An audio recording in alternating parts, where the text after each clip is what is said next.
So, the Syncro's transmission is blown. If you watched last week's video, I went to Super Sunday, which was awesome. One of the biggest mini moto meets in the country. 300 plus Groms and little motorcycles. It was great, fantastic fun. I took the Syncro with the Grom on the back to Super Sunday, picked up my Washington friends. We had a blast in LA. And my plan was from there to go 5 hours north to Syncro Fest. Syncro Fest is basically one of the biggest meetups and organizations for Vanagons and Syncros. And basically, if you have one, it's like a bucket list event to go to. It's over a weekend. Amazing fun, filled with incredible people. And of course, all these super rare Vanagons all meet up in one spot and go off-roading and do all this crazy stuff. So obviously that was like, I got a Syncro now, I'm part of the club. You're literally not allowed into the event if you don't have a Vanagon at least. So my plan was to head from Super Sunday in LA that weekend and then take a week to get up to Syncro Fest. It starts on like Thursday, and then do Syncro Fest, make an awesome video with a bunch of Vanagons and meeting a bunch of new friends and new people. But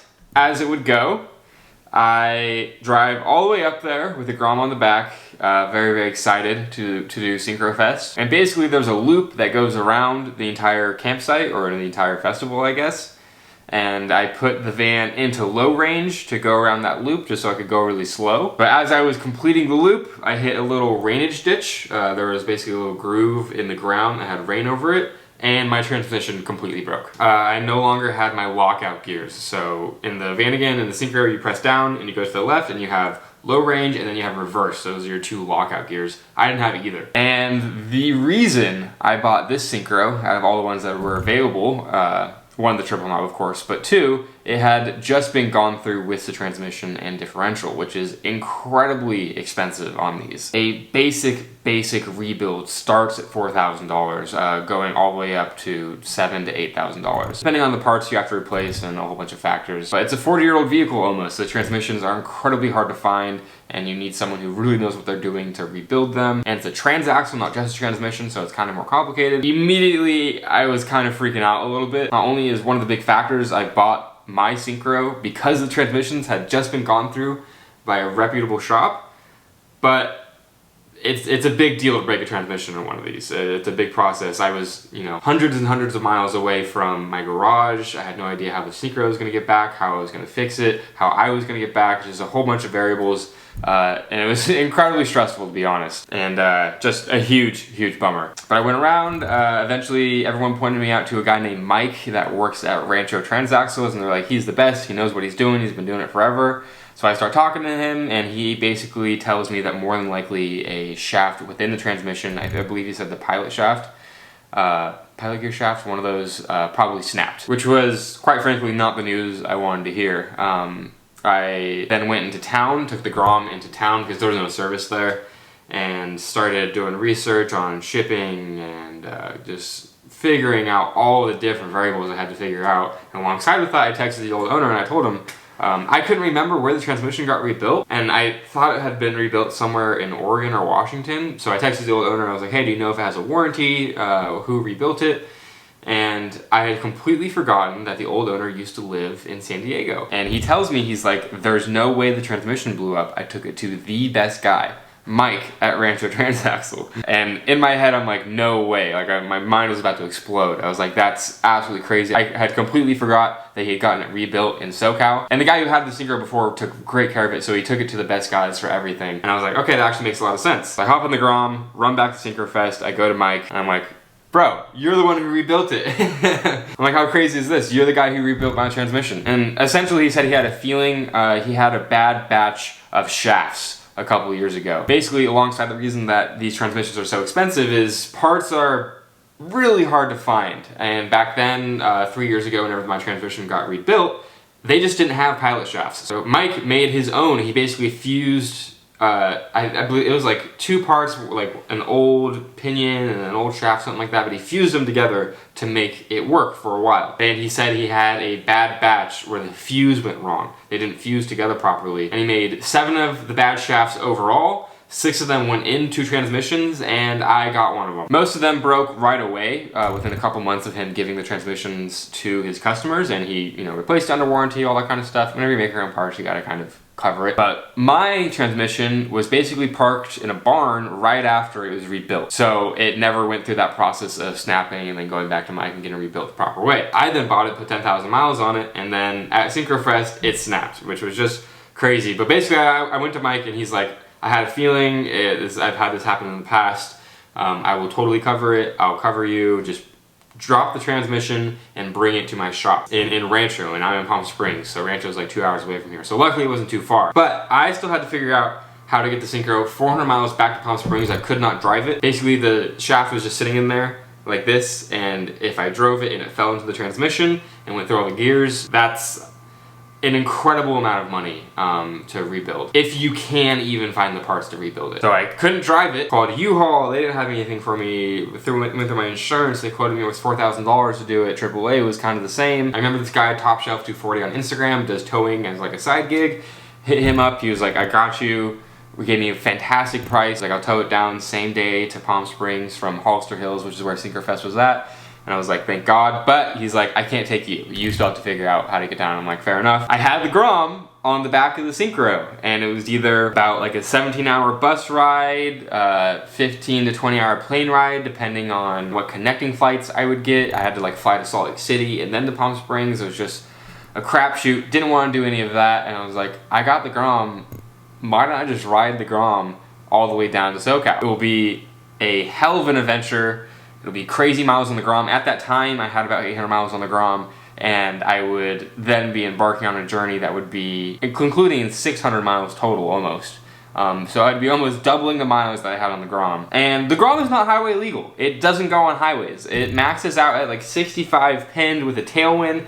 More than likely, you're probably doing 50 in real world conditions. So not only did I have to take it from NorCal to SoCal, I couldn't use highway. While it sounded crazy and stupid, honestly, I decided to do it. After I had arranged shipping for the Syncro, that took a little bit of stress off my back, and I took the Grom into town the next day, where I went to go look for some clothes. Obviously, I didn't have the gear to ride that far. Wasn't preparing for that, clearly. So I went to Goodwill and looked for some windproof, windbreaker, waterproof type material to put over my existing clothes, so I would be waterproof but also windproof. Just because the wind, if the air temperature is anything below your body temperature and it gets into your clothes, over a long time it just takes away all your heat and you get really cold. So I ended up finding a pretty hilarious leather, like old leather riding jacket, and then some super ugly, like green waterproof joggers. The jacket was like 12 bucks and the jogger was like $9, so crazy cheap at Goodwill, and that was my riding outfit.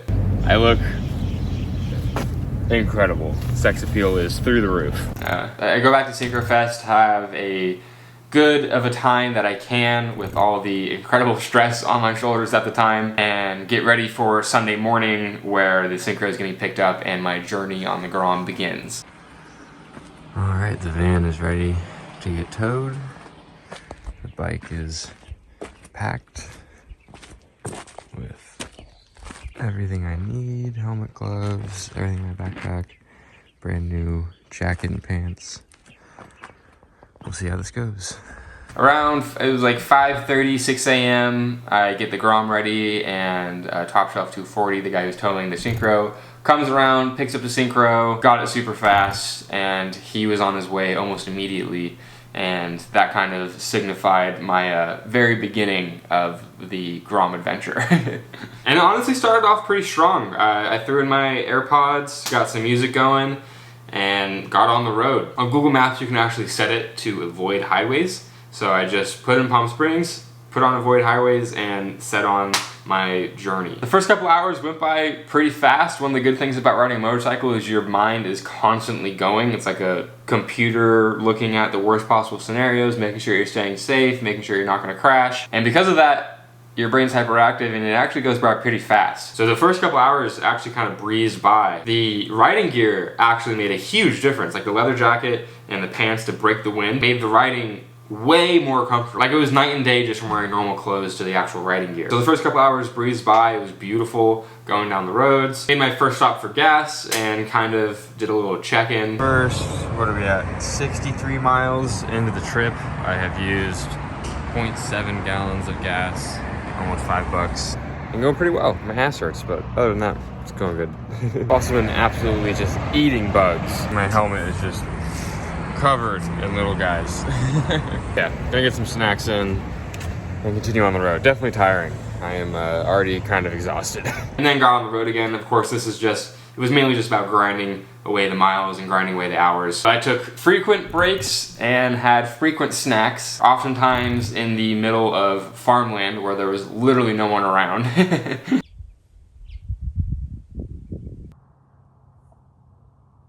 Okay, status report.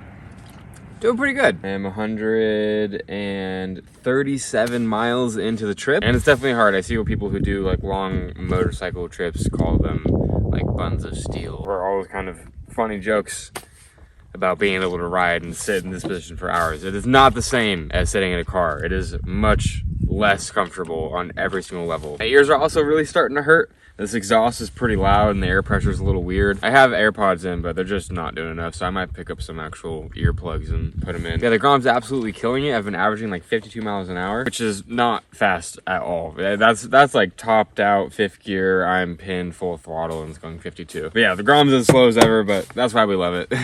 Actually, I'm getting the worst gas mileage I've ever got. I'm getting 85.3 miles to the gallon right now, which is the worst I've ever got. I reset it at the beginning of this trip, and I guess that's what you get whenever you're full throttle pinned the entire time. You still get 85 miles to the gallon, which is hard to complain about. Yeah, this definitely ain't easy, but some of the landscape I've been driving through is awesome. It's so beautiful, and just being on the motorcycle cruising it's pretty cool. It's a different experience from anything I've ever done before. And while I was forced into this scenario, thanks to the Vanagon, it's pretty cool. Pretty cool so far. Enjoying it. And it took about 6 hours to get through all the farmland, and then it was a bunch of hours of highway, and then I actually got into the mountains, which was awesome. I had to basically go from like the middle of California over the mountains and then down to Palm Springs, and over the mountains was this incredible mountain pass with a river next to it and these amazing windy roads.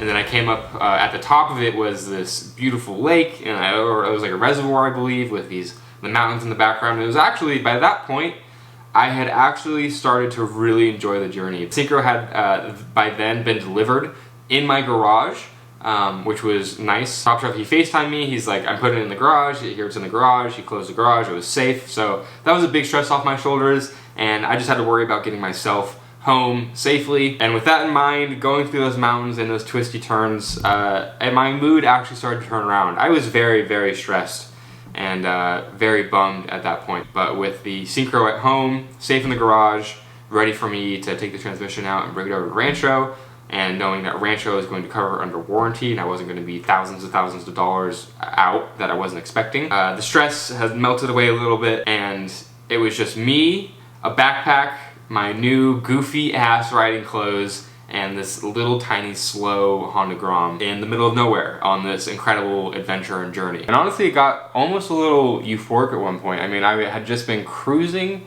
for hours, and I mean hours. I did split it up over 2 days, so the second day is where a lot of that stress melted away. A lot of the ride, I didn't even listen to a podcast or put on anything in my earbuds. It was just music and just me cruising. I was like dancing the whole time on the bike, hitting all the curvy roads and everything. And the last like 8 hours of the ride was actually a really good time. And it reminded me why I like adventures and why I do what I do. Woo! Look at that. Man, that is so pretty. And what a good spot to have the Grom's first breakdown as well. Not really a breakdown, the chain just came off. It was getting really, really loose. We are at, what are we at? 534 miles on the trip. I just passed a chain tensioning and chain cleaning and lubrication phase for this. It's past everything. These are not meant to go this kind of miles, but man, look at this.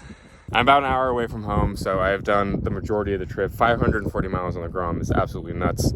And I've done it over the last 2 days, which is sick. My goal today was to get home before the sunset, and as you can see, just right over there, I think I'm gonna achieve that. It should still be light outside whenever I get home. It might set before I get home, but a desert sunset with no one around, dirt roads, it's hard to beat.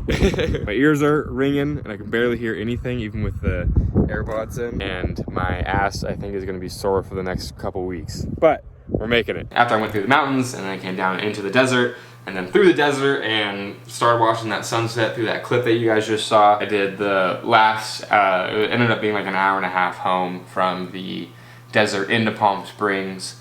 And I made it. All said and done, it was 588 miles on the dot with 19 hours of total riding. Spread over 2 days. I left on Sunday and got home on Monday. But that feeling of finally cruising into Palm Springs at night and feeling the warm air and just getting home was pretty amazing after 588 miles on the smallest motorcycle available, essentially. But getting home also marked the beginning of me having to drop the transmission and take it to Rancho and everything, which will be in next week's video. But yeah, that was my first ever Syncro Fest and another evolution in the Syncro's journey and my journey with this channel and the Syncro. Again, I spent months looking for a Syncro, and the transmission being rebuilt is one of the reasons, big reasons, that I went with this one. Even though it's being covered and everything, it's still a couple grand out of my pocket to get everything back. And then I have to rent a car to take the transmission to LA and then back, and I have to do that twice.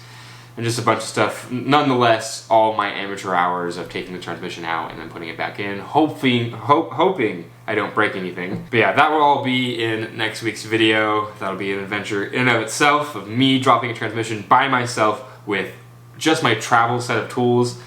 It is going to be crazy. But either way, thank you guys very, very much for watching and supporting me. I've had nothing but support from everyone who watches my stuff, so that has been amazing. The Syncro will be back up and running soon enough with an interior, and then we will be on the road doing some amazing adventures, just like the Grom journey, 600 miles down here, 588 technically. So yeah, if you guys want to follow along with the rest of the Syncro's journey, don't forget to hit that subscribe button, and I will see you guys in the next video where we take out the transmission.